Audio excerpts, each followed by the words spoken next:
We just unload from the New York City subway. We're now here in 8th Avenue Station.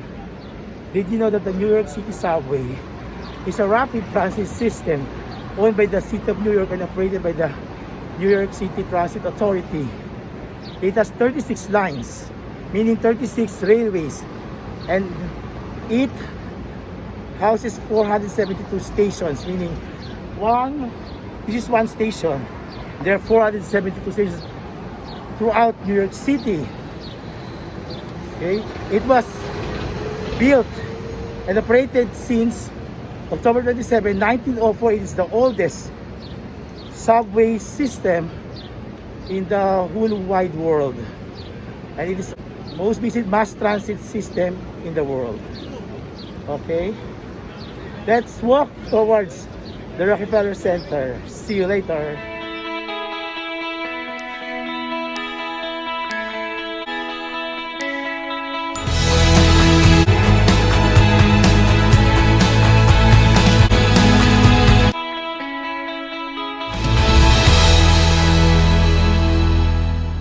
Good morning.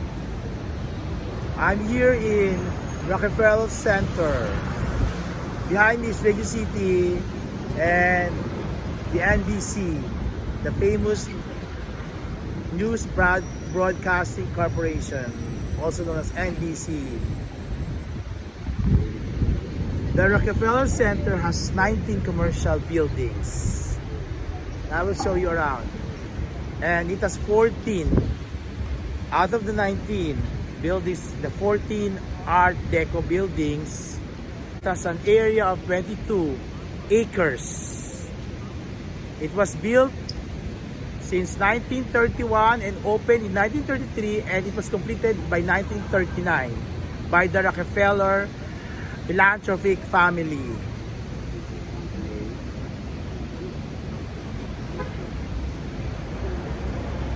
It is famous because of its broadcasting atmosphere, and it is the first broadcast media here in New York City before social media came into being nowadays. So it is part of the historical heritage of New York City, this Rockefeller Center. So I will take a selfie later. So you see, the Rockefeller Center is also the home of the Mets, the famous baseball team of New York City. Behind me are the superstars of the New York City Mets.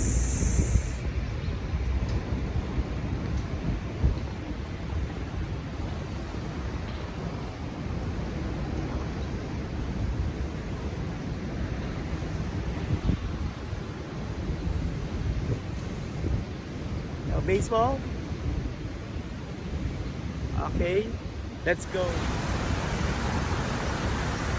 This is also part of the Rockefeller Center.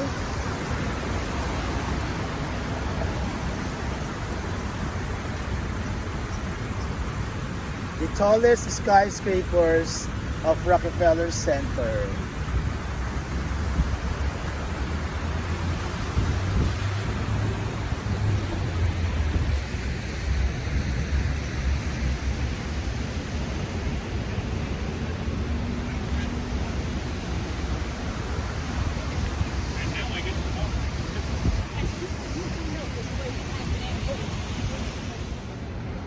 So this is still part of the Rockefeller Center. The Rockefeller Plaza. Okay.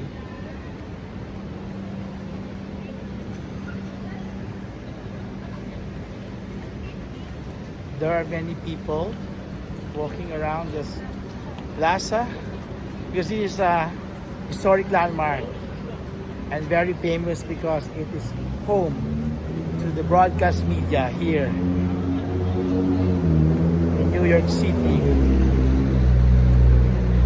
So this is one of the oldest skyscrapers and the landmarks in New York City, etched in the history of not only New York City but the United States, because New York City is the financial center. It is the most important city of the most important country in the whole wide world. So here is the headquarters of the NBC News. NBC News. Okay.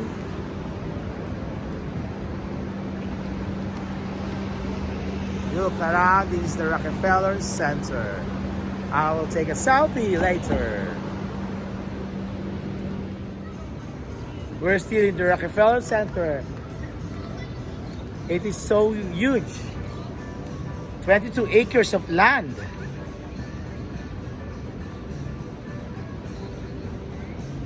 We are at the center of the Rockefeller Center Plaza. It is located in West 50th Street here in New York City. You know, it's too early now. All the cafes and restaurants are still closed. Okay. The tall skyscrapers of the Rockefeller Center. So there are 19 commercial buildings here, and out of the 1914 Art Deco buildings, you see, Art Deco is like the Roman columns. It was designed after those architectural designs. So let's move here. You see, this is still part of the Rockefeller Center. Okay, there are many people, mga kabayan. Okay. So they speak my language, Tagalog. Okay.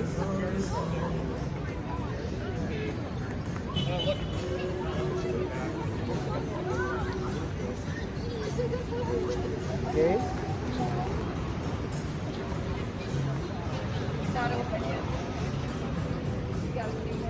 It's really enjoying and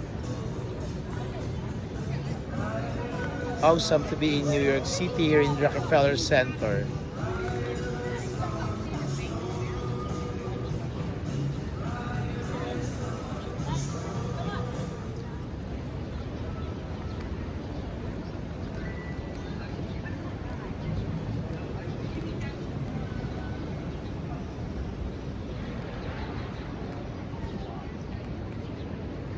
So there are many skyscrapers here in Rockefeller Center. Here, behind me, let's go here, the famous Comcast building. You know, Comcast is famous for cable television and internet service. Okay, it's in Rockefeller Center. Okay, so you see the building.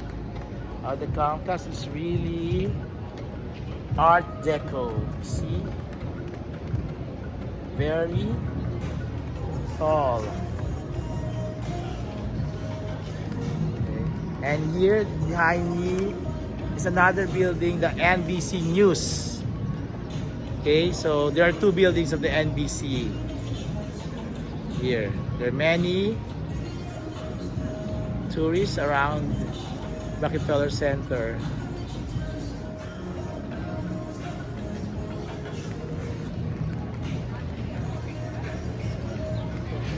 The Rockefeller Center is one of the oldest tourist attractions in New York City.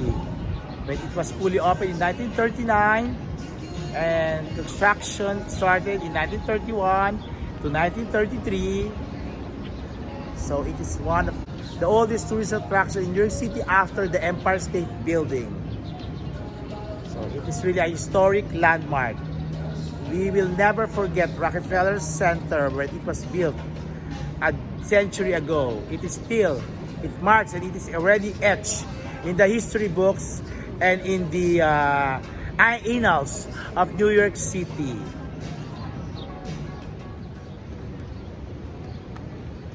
So I'm here, Swarovski, still here in the Rockefeller Center. Behind me is the famous St. Patrick Cathedral. Okay. The St. Patrick Cathedral is one of the neo-Gothic church here in the United States. It is very historic. There were many people who visit the St. Patrick Cathedral. Many important masses happened here throughout its history. Look at it is inspired by the Notre Dame Church in Paris, in France. So you see how beautiful is the St. Patrick's Cathedral. Okay. So look at the NYPD police. They are here around. New York is a safe city, one of the safest cities here in the United States.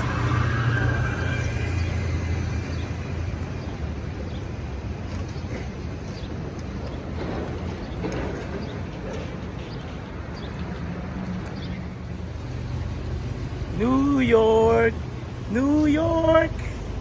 If I can make it here, I can make it anywhere because of you. New York, New York. Goodbye, New York. See you again.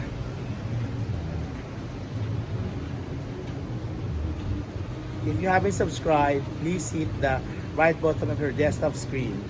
YOLO, you only live once. Greetings from New York City in Rockefeller Center.